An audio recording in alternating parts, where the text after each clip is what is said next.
রবীন্দ্রনাথ ঠাকুর কোন দোকানে মিষ্টি খেতে বেশি ভালোবাসতো জানেন কি আপনি?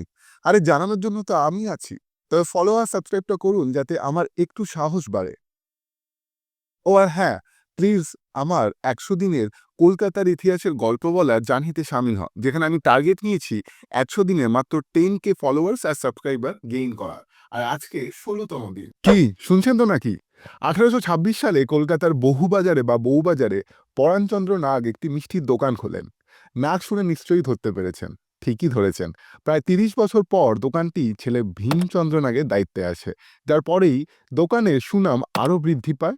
ছানার সাথে চিনি গুড় মিশিয়ে বাঙালি জাতিকে এমন সন্দেশ খাওয়ালেন এই ভীমচন্দ্র নাগ যে তার স্বাদ আজও বাঙালি ভোলেনি। এটা তো আপনারা সবাই জানেন প্রায়। তাও বলি যে সেই সময় লর্ড ক্যানিং তার বইয়ের জন্মদিন উপলক্ষে ভীমচন্দ্র নাগকে এই নতুন মিষ্টি তৈরি করার আদেশ দিয়েছিলেন।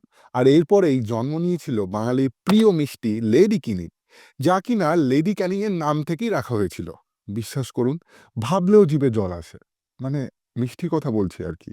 কিন্তু যেটা জানেন না সেটা হলো এই ভীমচন্দ্র নাগের দোকানে আরও একখানা বিখ্যাত সন্দেশ ছিল যার নাম আশুভোগ, যা রাখা হয়েছিল তার দোকানে আরও একজন নিয়মিত কাস্টমার বাংলার বাঘ তথা আশুতোষ মুখোপাধ্যায়ের নাম থেকে। আর এখান থেকেই দক্ষিণেশ্বরের মা কালীর মিষ্টি আর রামকৃষ্ণদেবের জন্য ব্যক্তিগতভাবে মিষ্টি পাঠানো হতো। তাহলে